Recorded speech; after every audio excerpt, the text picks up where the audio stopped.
She smiled. Fix my Harley and I'll be yours forever. The single father trembled beside his daughter. The Santa Monica sun hung low over the Melbrook Hotel's oceanfront terrace, painting everything gold: the infinity pool, the marble columns, the face of Celeste Davenport as she stood at the railing in her royal blue blazer and denim beach shorts, staring at her broken Harley-Davidson like it had personally betrayed her. The hotel rose 30 stories behind her, a monument to her father's empire, each window reflecting the dying light like 1,000 judgmental eyes. Ryan Walker pushed his cleaning cart past the poolside cabanas, yellow gloves bright against his blue uniform, trying not to notice the way her blonde hair caught the light. 7 years of working at this hotel had taught him to be invisible, especially around people like her, people who owned the building he cleaned, people whose monthly clothing budget probably exceeded his annual salary. He'd perfected the art of the respectful nod, the murmured greeting that acknowledged their existence without presuming any kind of familiarity. Class lines existed for a reason, and Ryan had learned long ago that crossing them led nowhere good. He'd seen Celeste Davenport around for years, glimpses in hallways, brief sightings at hotel events where he worked late shifts serving canapes to people who didn't notice the hands holding the trays. She was always impeccably dressed, always surrounded by suits and tablets and the ambient hum of importance. He knew the gossip, of course. Everyone who worked at the Melbrook knew the story of the young heiress who'd inherited everything at 22, when her father's heart gave out during a board meeting, the rushed marriage to Marcus Thornton 2 years later, the quiet divorce that had made headlines despite the NDAs and the payoffs. But he'd never seen her like this, alone, unguarded, with mascara streaked down her tanned cheeks and her hands trembling as they touched the chrome handlebars of the motorcycle. But his 7-year-old daughter, Hannah, had not learned this skill. "Daddy, why is the pretty lady crying?" Hannah tugged at his sleeve, her yellow sundress already stained with the chocolate ice cream she'd convinced him to buy from the lobby vendor. Her blonde pigtails bounced as she pointed. "She's not crying, sweetheart, she's just—" Ryan stopped. Celeste Davenport was, in fact, crying. Silent tears tracked through her foundation as she ran her hand over the Harley's chrome tank. "We should help her," Hannah insisted with the moral certainty of a child who hadn't yet learned about class divisions. "Hannah, we can't just—" But Hannah was already walking toward the terrace, her white sandals slapping against the tile. Ryan dropped his cleaning cart and followed, heart-hammering. In 7 years, he'd never spoken to Celeste Davenport beyond, "Good morning, Ms. Davenport," and, "Yes, Ms. Davenport." "Excuse me," Hannah said, standing on her tiptoes to peer over the railing. "Are you sad about your motorcycle?" Celeste turned, and for a moment Ryan saw her walls go up. The professional smile, the slight straightening of her shoulders. But then she looked at Hannah, really looked at her, and something softened. "I am, actually," Celeste said, crouching down to Hannah's level. Up close, her blue eyes were red-rimmed, and there was a vulnerability in her face that the business magazines never captured. "It won't start, and I don't know what's wrong with it. My daddy fixes motorcycles," Hannah announced proudly. "He fixed his Harley all by himself. It's blue like your eyes." Ryan wanted to disappear into the marble floor. "Hannah, Ms. Davenport probably has mechanics who—" "Do you?" Celeste stood up, and now she was looking at him directly for the first time in 7 years. "Fix motorcycles, I mean?" Ryan cleared his throat. "I do some work on my own bike, nothing professional. But you know Harleys?" "Yes, ma'am." Something flickered across her face at the word ma'am. Was it annoyance, amusement? He couldn't tell. "Could you take a look?" She gestured to the motorcycle. "I've called 3 mechanics. None of them can come until next week, and I—" She trailed off, looking out at the ocean. "I need to ride." It's the only thing that helps when everything feels like it's closing in. Ryan understood that feeling more than she could know. His Harley was the only place he could breathe after 12-hour shifts cleaning other people's messes. "Daddy's really good," Hannah chimed in. "He can fix anything." Celeste smiled at Hannah, then turned back to Ryan. Her expression was different now, raw, almost desperate. "Please, I'll pay you whatever you want." "I don't want your money, Ms. Davenport." "Then what do you want?" The question hung in the air between them, weighted with something Ryan couldn't name. What did he want? To finish his shift without complications? To protect the simple life he'd built for Hannah? To stop noticing the way Celeste's voice had an edge of loneliness that matched his own? "Just let me look at it first," he said finally. "See if it's something I can actually fix." Celeste nodded, stepping back to give him space. Ryan knelt beside the Harley, running his hands over the engine with the reverence of someone who understood that these machines were more than metal and fuel. They were freedom. They were therapy. They were the only place where the weight of the world couldn't follow. Hannah sat cross-legged on the ground beside him, asking questions in her endless curiosity. What's that part do, Daddy? Why is it called a carburetor? Can girls ride Harleys too? Of course they can, sweetheart, Ryan said, loosening a connection near the battery. This lady rides one, doesn't she? I do, Celeste said softly. She'd moved closer, watching him work with an intensity that made him hyper-aware of every movement. Learned when I was 17. Best decision I ever made. Ryan found the problem, a corroded battery terminal, and felt a surge of relief that it was something simple. When's the last time you had the battery checked?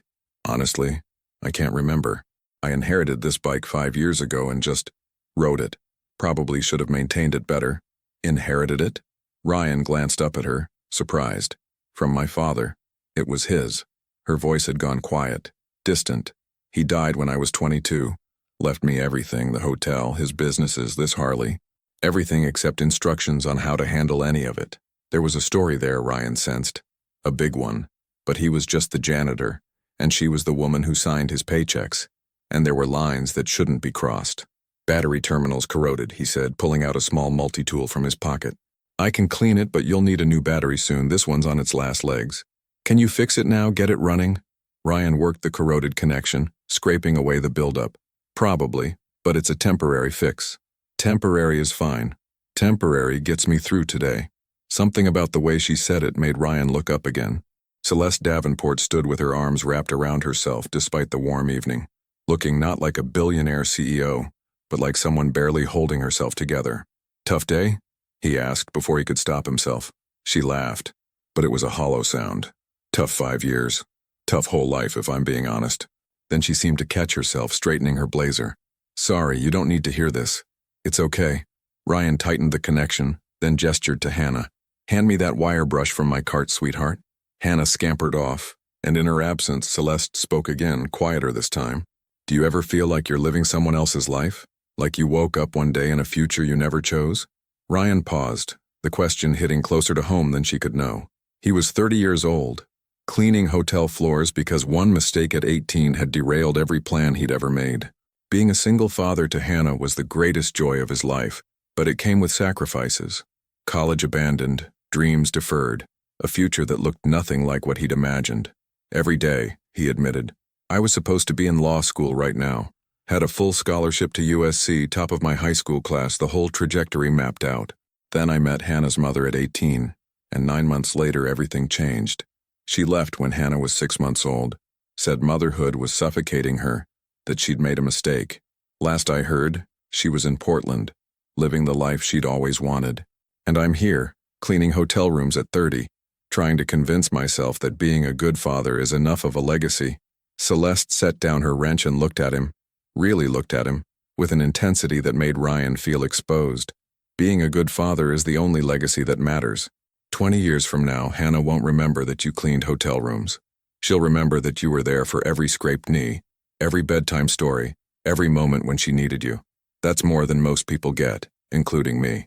My father gave me an empire and a motorcycle, but I would have traded both for more summers like that one. Just him and me in the open road. You miss him every single day, and I hate him too, for building something so consuming that it ate both our lives, for teaching me to love freedom and then trapping me in golden handcuffs I can't take off. She picked up the wrench again, her movements precise despite the emotion in her voice. Do you know what the worst part is? I'm good at it. Running the business, making decisions, playing the CEO role. I'm competent enough that the board can't justify replacing me, strategic enough that profits keep climbing. I've proven I'm my father's daughter, but I wake up every morning in my mansion, 17,000 square feet, ocean views, temperature-controlled wine cellar, and I feel like I can't breathe, like I'm drowning in luxury. Ryan understood that feeling more than he wanted to admit. His tiny apartment with its peeling paint and temperamental heater might look like poverty to someone like Celeste, but it was his. He'd chosen it, earned it, filled it with memories that mattered. He wondered if she'd ever had that, the simple dignity of building something yourself, even if that something was small. Their eyes met, and for a moment, something passed between them. Recognition, maybe, or just the shared understanding of two people who'd learned that life rarely goes according to plan. Hannah returned with the wire brush, breaking the moment. Ryan cleaned the terminal with practiced efficiency, reconnected everything, and stood up. Try starting it now. Celeste swung her leg over the bike with a grace that came from years of riding. She turned the key and the engine roared to life, that distinctive Harley rumble filling the terrace. Her face transformed. The exhaustion, the sadness, the weight she carried, it all fell away, replaced by pure, unfiltered joy. She revved the engine once, twice, grinning like a teenager. You did it. Hannah clapped her hands. Celeste cut the engine and climbed off the bike, and before Ryan could step back, she'd pulled him into a hug. It lasted only a second, but it was long enough for him to notice she smelled like expensive perfume and ocean salt, long enough to feel her trembling slightly, long enough to wonder when someone had last held her like she mattered. She pulled back quickly, cheeks flushed. Sorry. Thank you. You have no idea what this means. It's just a battery terminal, Ms. Davenport. Celeste, she corrected. And it's not just a battery terminal, She looked at the Harley, then back at him. It's everything. Ryan should have left it there. Should have gathered Hannah, returned to his cleaning cart, and finished his shift. But something made him stay. Made him say, you should still get a new battery. This one won't last long. Will you install it? The question came out rushed, almost desperate. I'll pay you. Not as a charity, but because I need someone who understands. Every other mechanic looks at me like I'm some rich girl playing with her daddy's toys. You look at this bike like you understand what it really is. What is it? Freedom, escape, the only place I can breathe without feeling like I'm drowning. Ryan saw himself in her words, saw the same desperate need for those moments on the open road when nothing else mattered. And despite every instinct telling him to maintain professional distance, he found himself nodding. Okay, I'll install a new battery, but you need to order the right one. Done. I'll have it here tomorrow. Can you come by after your shift? I suppose. Daddy, Hannah interrupted, tugging his sleeve. You promised we'd go to the pier tonight, for ice cream. Celeste's expression changed, guilt flashing across her face. Of course. I'm sorry, I didn't mean to intrude on your plans. It's fine, Ryan said, though he could see Hannah's disappointment. I can come by tomorrow evening, 7 o'clock? 7's perfect. Celeste pulled out her phone. What's your number, in case something comes up? Ryan hesitated. Giving his phone number to Celeste Davenport felt like crossing a line he couldn't uncross. But she was looking at him with those blue eyes, and Hannah was watching with curiosity, and he heard himself reciting the digits. Celeste saved the contact, then did something unexpected. She knelt down to Hannah's level again. I'm sorry I kept your dad so long, she said. Thank you for sharing him with me, and for telling me he could fix motorcycles. You were right, he's very good. Hannah beamed. He's the best daddy in the whole world. I believe that.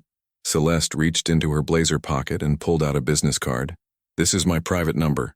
If you ever need anything, and I mean anything, you call me, okay? The gesture was odd, overly generous for a child she'd just met, but there was something genuine in it, something that suggested Celeste Davenport was as lonely as she looked. They left her there on the terrace with her Harley, the setting sun painting her in shades of gold and shadow. As Ryan pushed his cleaning cart back toward the service elevator, Hannah chattering about the pretty lady and the motorcycle, he couldn't shake the feeling that something had shifted, that the careful, invisible life he'd built was about to get very complicated.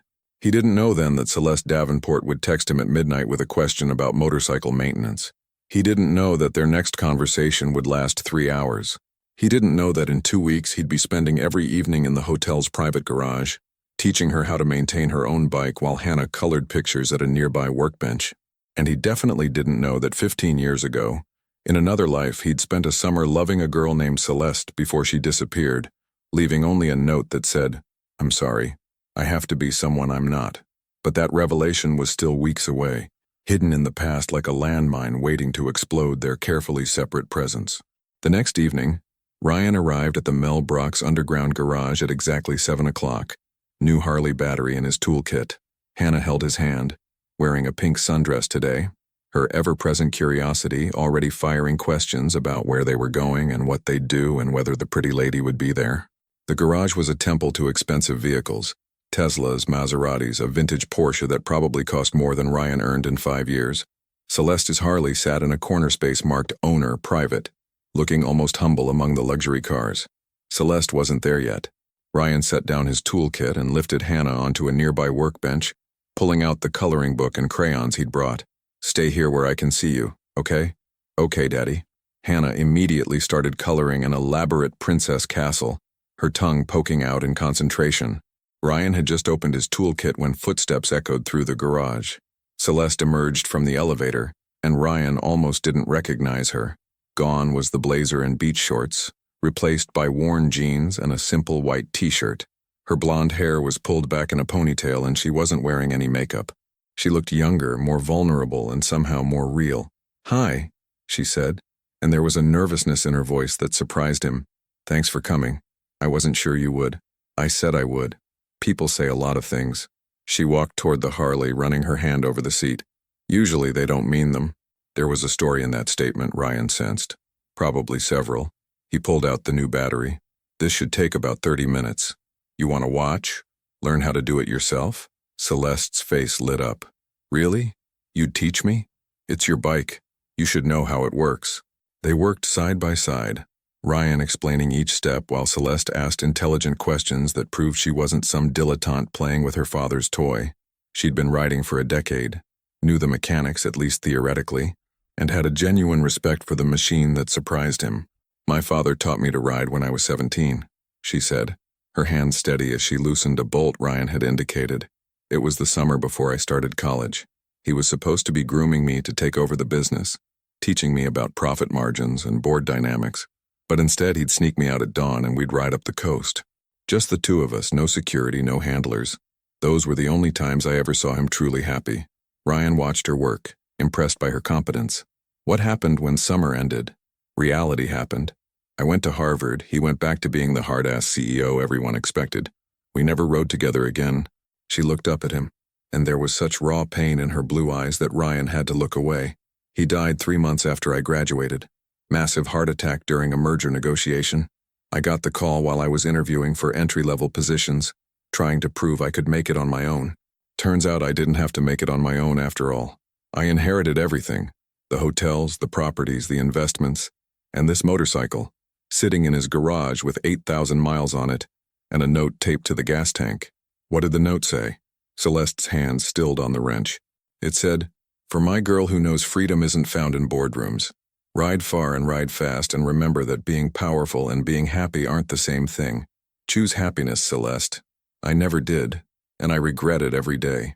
He'd written it years before he died, dated it the summer we used to ride together. Like he knew even then that he was losing me to the empire he'd built. Ryan felt something tighten in his chest. He'd judged her, he realized. Had written her off as another rich person playing at hardship while insulated by generational wealth. But grief was grief and regret was regret, regardless of tax brackets. "That's why you ride like that," he said quietly. "Like you're trying to outrun something." "I am. I'm trying to outrun the last 5 years. The marriage I didn't want, the divorce that was merciful, the empire I never asked for. I'm trying to find the girl who used to wake up at 5 a.m. just to feel the wind in her hair." She laughed bitterly. "Pathetic, right? Poor little rich girl so sad in her mansion." "It's not pathetic, it's human." "Is it? Sometimes I think I traded my humanity for a stock portfolio. I sit in boardrooms making decisions that affect thousands of lives, but I can't remember the last time I made a choice that wasn't calculated for maximum profit or minimum scandal. I've become exactly what my father warned me not to be." Hannah watched from the workbench, occasionally calling out, "Daddy, look at my princess." Or, "Miss Celeste, do you like purple?" "Love purple," Celeste called back, and there was something wistful in her voice. "It was my favorite color when I was your age. What's your favorite now?" "Blue. Like the ocean. Like freedom." Ryan glanced at her as he torqued down the battery connections. "You always talk about freedom like it's something you don't have." Celeste was quiet for a moment, holding the wrench he'd handed her. "Do you know what it's like to have everything and nothing at the same time? To live in a mansion but feel like you're in a cage?" "Can't say I do. I live in a 2-bedroom apartment in Venice Beach with rent that takes half my paycheck. And I bet you can make decisions without board approval. Bet you can go somewhere without photographers tracking your every move. Bet you can date someone without them being vetted by your lawyers to make sure they're not after your money." "Date someone?" Ryan tried to keep his tone casual. "Thought you were married." "Divorced 2 years now." She laughed bitterly. "Turns out marrying someone because your family business needed his family's connections isn't a recipe for happiness. Who knew?" Ryan tightened the final connection on the battery, then straightened. "Sounds like you got married for all the wrong reasons." I got married because I was 23 and didn't know how to say no to the board of directors, because my father had just died and I was drowning, and Marcus seemed stable, safe. She set down the wrench. He was also sleeping with his secretary, but I didn't find that out until year 2. I'm sorry. Don't be. Best thing that ever happened to me was him wanting a divorce. I gave him $5 million to go away quietly, and it was worth every penny. Ryan whistled. $5 million is go away quietly money. $5 million is I never have to think about you again money. Celeste wiped her hands on her jeans. Sorry. I don't know why I'm telling you this. You don't need to hear about my failed marriage. Maybe you need to tell someone. She met his eyes. Maybe I do. The moment stretched between them, loaded with something Ryan didn't want to name. Then Hannah broke it by announcing she'd finished her princess castle and demanding both of them come see it. They stood on either side of Hannah, admiring her artwork, and Ryan was suddenly hyper-aware of how this must look. Like a family. Him, Celeste, Hannah. Like something he'd given up dreaming about years ago. She's beautiful, Celeste said softly. You're lucky. I know. Her mother, not in the picture, left when Hannah was 6 months old. Said she wasn't cut out for motherhood. Ryan kept his voice neutral, the way he always did when discussing this topic. No bitterness. No anger. Just facts. Haven't heard from her in 6 years. I'm sorry. Don't be. Hannah's better off. Celeste watched Hannah color, something complicated crossing her face. You're a good father. She clearly adores you. I try. Doesn't always feel like enough. Join the club. Celeste turned back to the Harley. Will you show me how to start it with the new battery? Walk me through the whole process? Ryan did, standing behind her as she settled onto the bike, guiding her through each step. When the engine roared to life, she whooped with joy, and Ryan found himself smiling despite everything telling him he should keep his distance. She cut the engine and turned to face him, eyes bright. Ride with me. What? Right now. Just around the block. I want to see how she handles with the new battery and She hesitated. I don't want to ride alone tonight. Every logical part of Ryan's brain screamed that this was a bad idea, but the part that remembered what it felt like to need the wind and the road and the escape said something different. I have Hannah. I'll stay here and color. Hannah volunteered immediately. I'm not done with my castle anyway. Hannah, I can't just leave you. The garage is secure, Celeste said. Locked elevator, cameras everywhere. She'll be safe for 10 minutes. Ryan looked at his daughter, then at Celeste, then at the Harley. 10 minutes. What could happen in 10 minutes? Okay, 10 minutes. Around the block. Celeste's smile was brilliant. She handed him a spare helmet from the bike's storage compartment, and Ryan climbed on behind her, his hands hovering awkwardly until she reached back and pulled his arms around her waist. Hold on, she said, and then they were moving, out of the garage and into the Santa Monica evening. Ryan hadn't been on a bike as a passenger in years. His Harley was his solitary domain, his escape from the world, the one place where he could be just Ryan, not Hannah's dad, not the janitor, not the guy who'd failed to live up to his own potential, but there was something about riding behind Celeste, feeling her move with the bike like they were one entity, that reminded him of being young, of freedom he'd forgotten existed, of possibilities he'd stopped dreaming about. She didn't just go around the block. She headed toward the coast, following Pacific Coast Highway as the sun set over the ocean, painting the sky in shades of orange and purple that looked like something out of a dream. She rode like someone trying to outrun demons, fast but controlled, and Ryan found himself holding tighter, not from fear but from something else, something that felt dangerous and exhilarating and completely out of his control. The wind whipped past them, carrying the salt smell of the ocean and the exhaust from the Harley's engine. Ryan pressed his face against Celeste's shoulder blade, feeling her breathing, feeling the tension in her body slowly unwind as the miles passed. This was what she'd meant about freedom, he realized. This moment, right here, where nothing mattered except the road and the machine and the wind. No past, no expectations, no weight of responsibility. Just motion and possibility. When she finally pulled back into the garage, after 30 minutes, not 10, Ryan climbed off the bike with his heart pounding in a way that had nothing to do with the speed. His legs felt shaky, and not just from the vibrations of the ride. Something fundamental had shifted in those 30 minutes. Some boundary had been crossed that couldn't be uncrossed. Celeste pulled off her helmet, her blonde hair wild and tangled around her face, her cheeks flushed from the wind and the speed. She looked younger, more alive than Ryan had ever seen her. She looked like someone he could fall for if he wasn't careful. Sorry, she said, but she was smiling in a way that said she wasn't sorry at all. I said 10 minutes. I lied. It's okay, Ryan managed, though his voice came out rougher than intended. Is it? She was looking at him intently now, and Ryan had the sudden feeling they weren't talking about the ride anymore. Because I have a habit of lying, of saying things are one way when they're really another, of pretending I'm fine when I'm falling apart, of promising I'll keep things professional when every instinct I have is screaming to do something completely unprofessional. Celeste, I want you to fix my bike regularly. Weekly maintenance. I'll pay you $300 an hour. Don't argue, that's what I pay my lawyers. And I want you to teach me everything. How to maintain it, how to repair it, how to make it mine instead of just my father's ghost. I'm not a professional mechanic. I don't want a professional. I want someone who understands why this matters. Why freedom on two wheels is sometimes the only thing that keeps you breathing. Ryan should have said no. Should have explained about professional boundaries and appropriate relationships between employees and employers. Should have protected the simple life he'd built. Instead, he found himself saying, every Tuesday and Thursday evening, 7 o'clock. $300 an hour is too much, but I'll take 100. And Hannah comes with me. Deal. Celeste stuck out her hand. Ryan shook it, and the contact lasted a second too long, their eyes holding just a beat past appropriate. When he pulled away, he felt like he'd just agreed to something much more complicated than motorcycle maintenance. They left the garage that night with Hannah chattering about the pretty lady and asking if they could come back tomorrow, and could she learn to ride motorcycles too when she was older. Ryan carried her to his own Harley, parked in the hotel's employee lot, and strapped her into the small passenger seat he'd modified for her. As they rode home through the Venice Beach streets, Ryan tried to convince himself he was just doing a job, making extra money, teaching a woman basic motorcycle maintenance. Nothing more. But he couldn't shake the feeling of Celeste's arms around his waist as they rode, or the look in her eyes when she talked about freedom, or the way his heart had skipped when she smiled.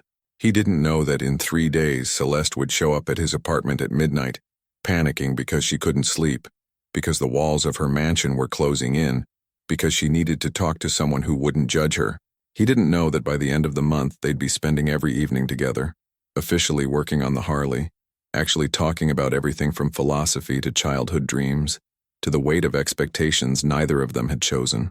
And he definitely didn't know that the thing nagging at the back of his mind, the feeling that he'd met her before, that her smile was familiar, that her voice echoed something from his past, would eventually explode into a truth that would change everything.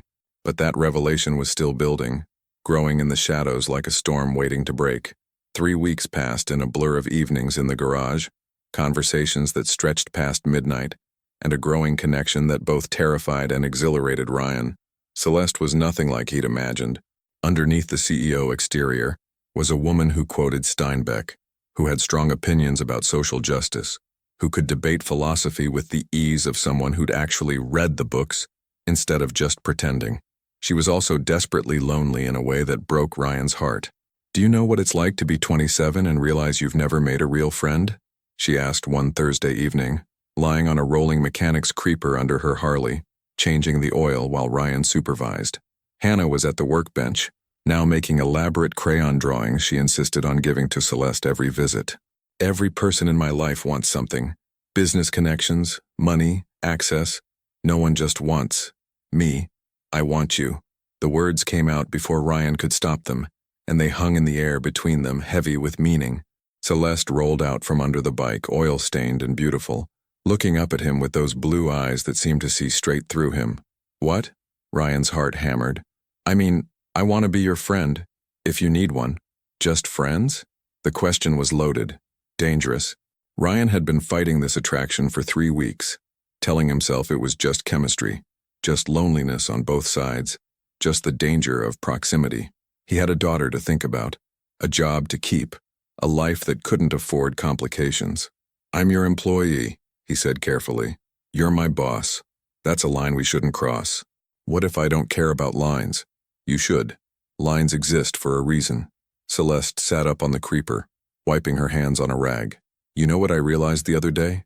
I've been so busy being who everyone else needs me to be that I forgot to figure out who I actually am. The CEO, the heiress, the respectable divorcee. But who's Celeste? What does she want? What do you want? She looked at him for a long moment, and Ryan saw something in her eyes that made his breath catch. Want. Need. The same thing he'd been pushing down for weeks. I want to stop being alone, she said softly. I want to ride my Harley at midnight and not come back to an empty mansion. I want someone to argue with about books and politics. I want. She stopped, seeming to struggle with the words. I want what you have with Hannah. That unconditional love. That sense of purpose. You can have that. Can I? Everyone who gets close to me wants something. Marcus wanted my connections. My board wants my compliance. The men who ask me out want either my money or my body. Usually both. How do I trust that anyone could want me for just me? Ryan crouched down beside her, their faces level. You trust yourself. You pay attention to actions, not words. And you take a chance on someone who looks at your Harley with respect and your questions with actual thought instead of calculated advantage. Someone like you? Maybe. If that someone wasn't cleaning your hotel floors and making a fraction of what you spend on shoes. Celeste laughed, but it was tinged with sadness. You think I care about that? You should. The world will. The world can go to hell. Spoken like someone who's never faced real consequences for ignoring the world. The words came out harsher than Ryan intended, and he immediately regretted them. But Celeste didn't flinch. You're right, she said. I've been insulated my whole life. Born rich, raised rich, will probably die rich. I don't know what it's like to worry about rent or health care or whether I can afford to buy my daughter new shoes. But I do know what it's like to be miserable despite having everything. And I'm trying, really trying, to figure out if money and misery are inevitable companions or if I'm just doing life wrong. You're not doing it wrong. You're just doing it alone. So help me do it differently. I am. No. Celeste stood up from the creeper, and suddenly they were very close. Close enough that Ryan could see the oil smudge on her cheek.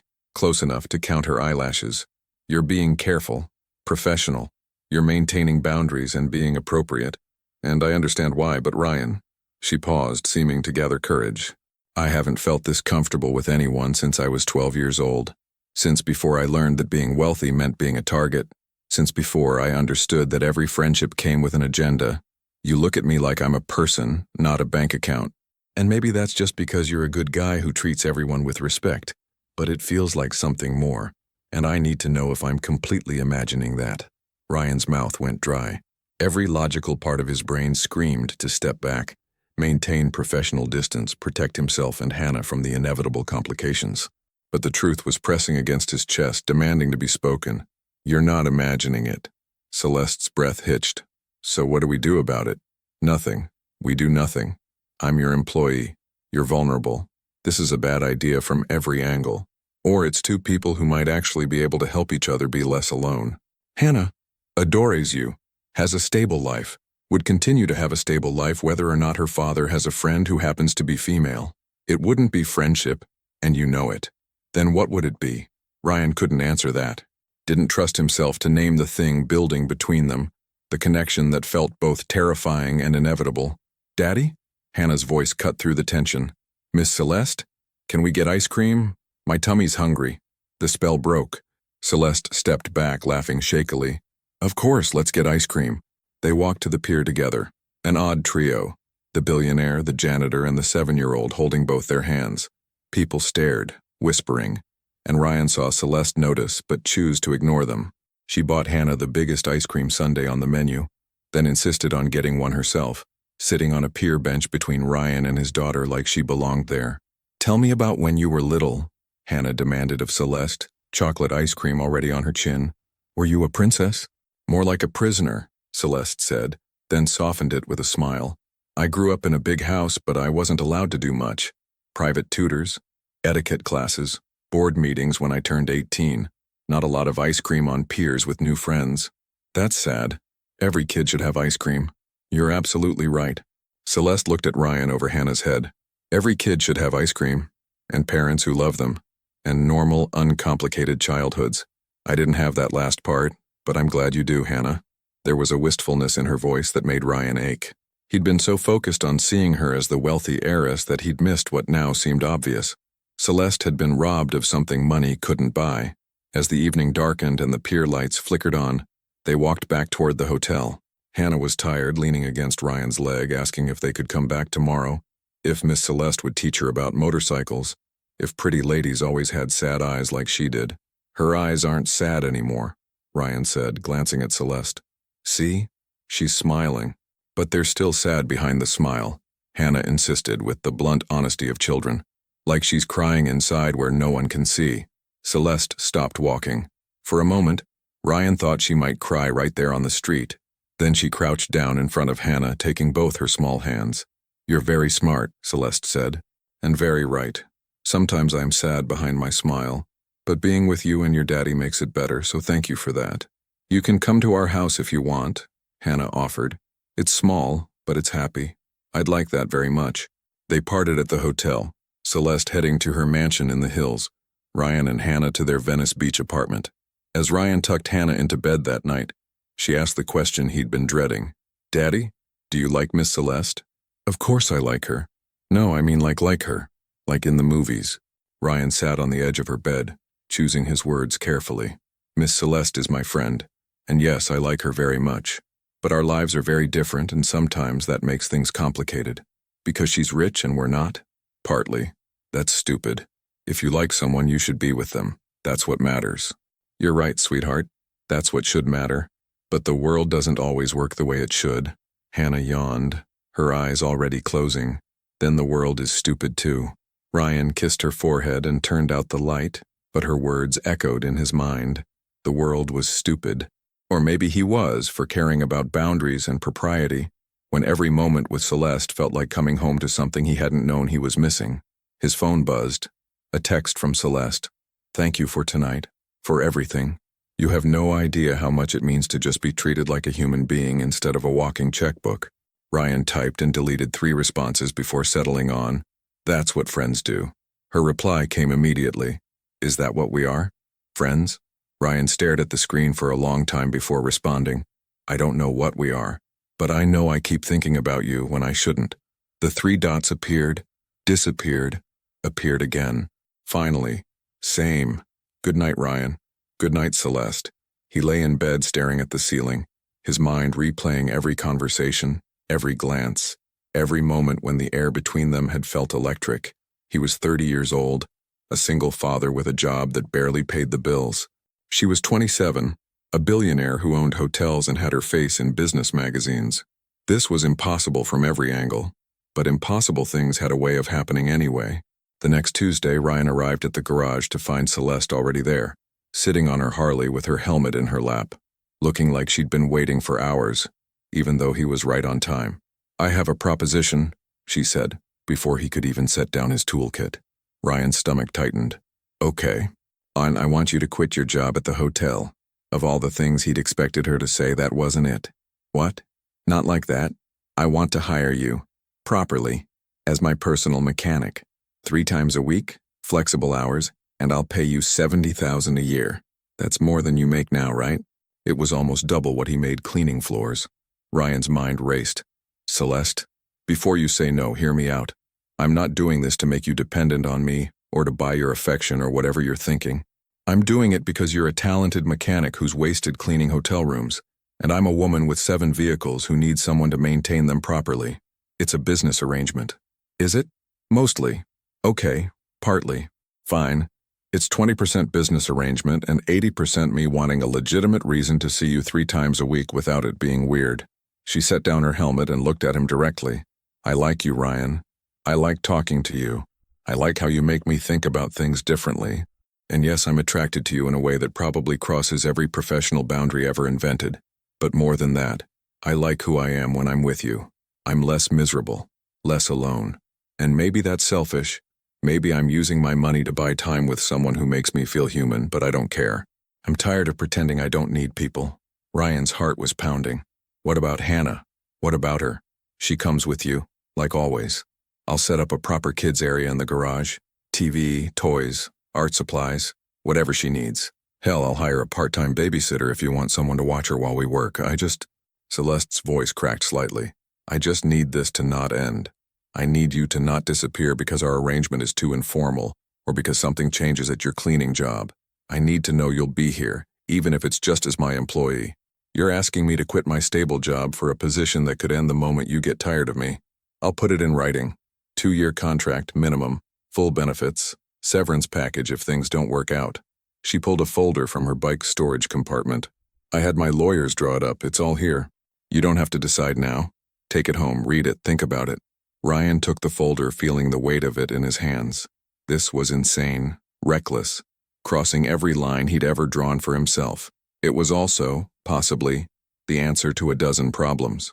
More money meant he could afford better childcare for Hannah, could actually save for her college fund, could stop working overtime just to keep the lights on. I'll think about it, he said. That's all I'm asking. They worked on her Harley that night in near silence, both hyper-aware of the offer hanging between them. Hannah, oblivious to the tension, chattered away about her day at school, about a boy who'd pulled her hair at recess, about wanting a pet goldfish named Mrs. Sparkles. When it was time to leave, Celeste walked them to the elevator. At the last second, she grabbed Ryan's hand. This isn't about control, she said urgently, or manipulation, or anything other than me desperately needing someone real in my life and being willing to pay for the privilege, because that's the only way I know how to keep good things from disappearing. Ryan squeezed her hand once, then let go. I know. That night, after Hannah was asleep, he read the contract. It was exactly as she'd described. Generous salary, full benefits, specific duties related to vehicle maintenance, a 2-year minimum with substantial severance. His lawyer brain, the one that remembered a semester of pre-law before Hannah was born and everything changed, could find no catches, no hidden clauses, nothing that would leave him vulnerable.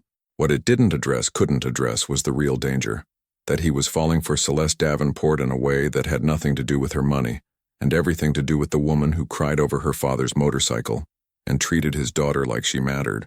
He texted her at midnight, "I'll take the job, but I need you to promise me something." Her response came immediately. Anything. If this gets complicated, if feelings get involved in a way that makes this messy, we talk about it. We don't just let things implode. Deal? The 3 dots took a long time this time. Finally, deal. And Ryan, feelings are already involved. On my end, at least. Just so you know. Ryan stared at those words for a long time before responding. On mine too. Which is why we need to be careful. Or maybe why we need to stop being careful. Celeste. I know. Too fast. Too complicated. But I haven't felt this alive in 5 years, and I'm not apologizing for wanting more of it. Ryan set down his phone, his mind spinning. He'd agreed to take the job, which meant seeing her more, which meant the attraction would only intensify, which meant eventually something would have to give. Either they'd act on it, or they'd be tormented by possibility forever. He picked up his phone again. Next Tuesday, 7 p.m. We talk about what this is. Honestly. No deflection, no careful professionalism. Just honesty. Promise? Promise. But Ryan couldn't have known that by next Tuesday everything would already be different. That Hannah would come home from school with a project about family trees, asking questions about her mother that would lead to other questions. Questions that would eventually circle back to Celeste in ways Ryan never anticipated. And he definitely couldn't have known that the memory tickling the back of his mind, the sense that he'd met Celeste before, was about to crystallize into a truth that would shatter both their carefully built presents. Because 15 years ago, in a summer that felt like a lifetime away, Ryan Walker had been a different person, and so had Celeste Davenport. But that truth was still hidden, still waiting for the moment when the past and present would collide with the force of a Harley at full speed. The crash was coming. They just didn't know it yet. Tuesday came faster than Ryan expected. He arrived at the garage at 7, Hannah in tow with her backpack full of coloring books, his heart pounding with anticipation and dread in equal measure. They'd agreed to talk honestly about what was happening between them, to stop pretending this was just a professional arrangement. But when the elevator doors opened, it wasn't Celeste who stepped out. It was Hannah who spoke first. "Daddy, I forgot to show you something." She pulled a crumpled piece of paper from her backpack. "Mrs. Martinez gave us a family tree project. We have to bring pictures of our parents and grandparents." Ryan's stomach dropped. Hannah rarely asked about her mother, had learned years ago that the topic made him tense.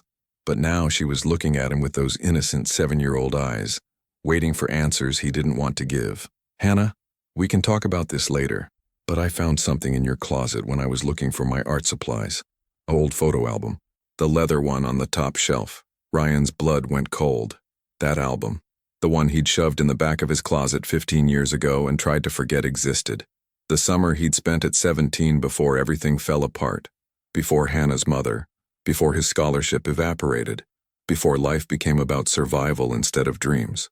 You shouldn't have gone through my things, sweetheart. I'm sorry, but Daddy, there were pictures of you with a girl.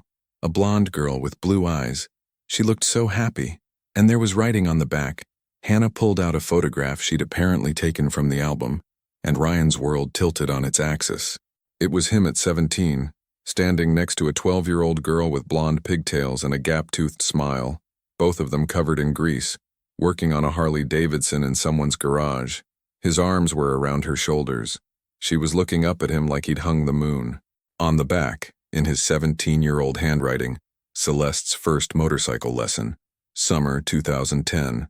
Best 3 months of my life. The elevator dinged.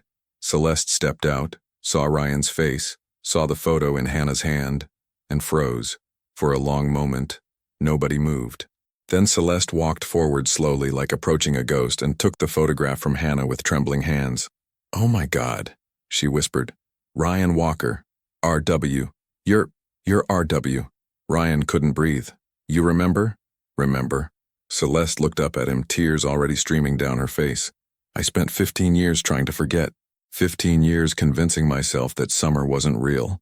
That the boy who taught me to fix motorcycles and talked to me like I was a person instead of an heiress was just a dream I'd made up to survive everything that came after." Hannah looked between them, confused. "You know each other?" "We did," Ryan said, his voice cracking. "A long time ago." Celeste was staring at the photo like it might disappear if she looked away. "You were 17. I was 12. My father hired you to work in our garage for the summer, teaching me basic mechanics. You needed money for college. I needed." She laughed, but it was a broken sound. "I needed someone to see me as more than Jonathan Davenport's daughter. And you did. For 3 perfect months you treated me like a regular kid who wanted to learn about engines." The memories were flooding back now, overwhelming Ryan with their intensity.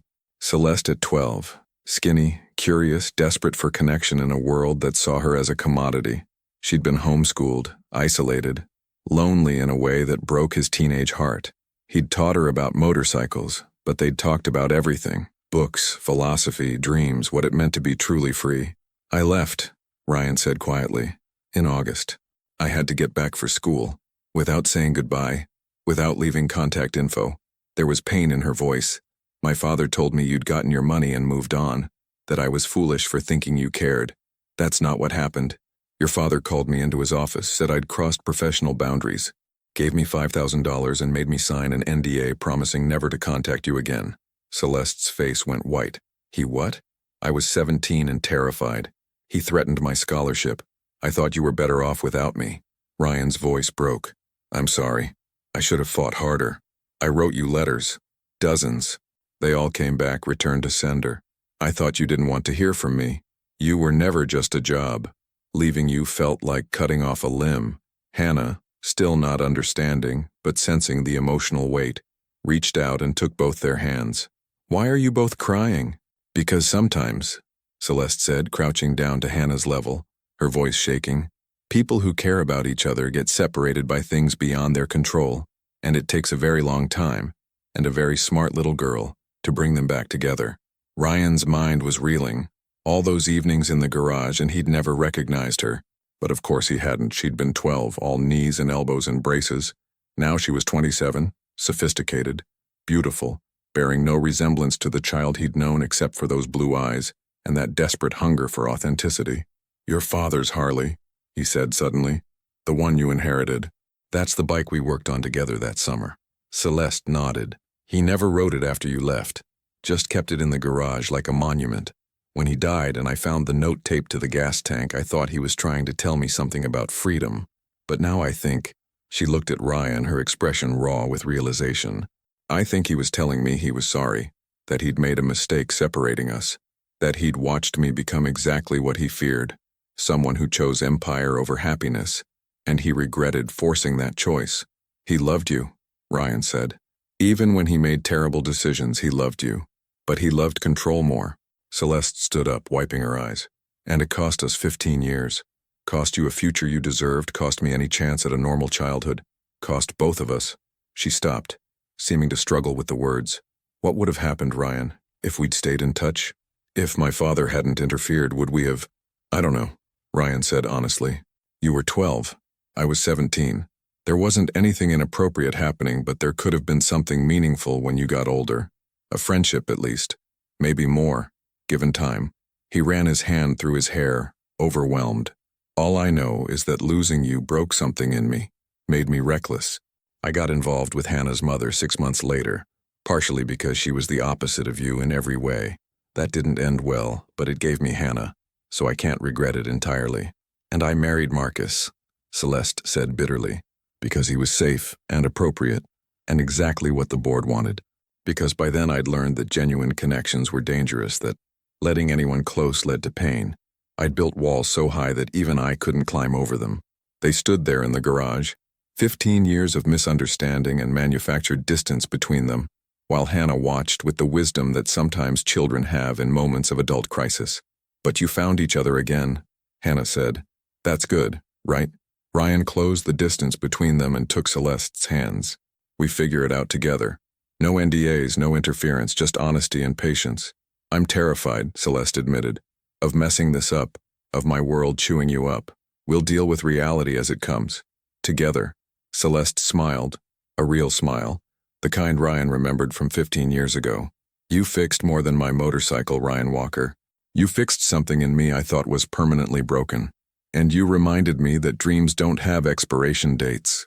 They sealed it with a kiss, gentle, full of promise, and 15 years of missed opportunities finally finding their moment. Hannah looked up from her coloring and grinned. I knew Miss Celeste wasn't just your friend, she announced. I'm 7, not stupid. They laughed and Celeste grabbed Ryan's hand. So what happens now? We take it one day at a time. You teach me how to navigate your world. I teach you how to trust. We both learn how to build something real. And when it gets hard, we ride, Ryan said, gesturing to the Harley. We remember that freedom is choosing the complications that matter. Celeste looked at the motorcycle her father had left her, finally understanding his message. Not to escape, but to choose happiness alongside responsibility. They spent that evening talking about everything they'd missed in 15 years. Hannah colored pictures of motorcycles and families, already incorporating Miss Celeste into her family tree project. 6 months later, Ryan officially became Celeste's personal mechanic and business consultant. The board raised eyebrows but couldn't argue with results. Hannah got her goldfish, Mrs. Sparkles, and started learning motorcycle maintenance from both her father and Celeste. On the anniversary of the day Hannah found the photograph, Ryan and Celeste took the Harley up Pacific Coast Highway at sunrise, just like her father had taught her. They rode until freedom felt less like an abstract concept and more like the wind in their hair. When they stopped at a clifftop overlook, watching the sun climb over the ocean, Celeste turned to Ryan. I love you, not because you fixed my motorcycle. I love you because you see me, all of me, and choose to stay anyway. Ryan pulled her close. I loved you when you were 12. I love you now at 27, and I'll love you for however long we get. That's a big promise. I'm good at keeping promises, even when they take 15 years to fulfill. The mechanic and the billionaire, the janitor and the CEO, two people choosing each other despite every reason they shouldn't work, proving that sometimes the best love stories take 15 years and a broken Harley to finally get right. Hannah summed it up best that night. See? Happy endings are real. You just have to wait for them and be brave when they finally show up. She was 7 years old. She was absolutely right.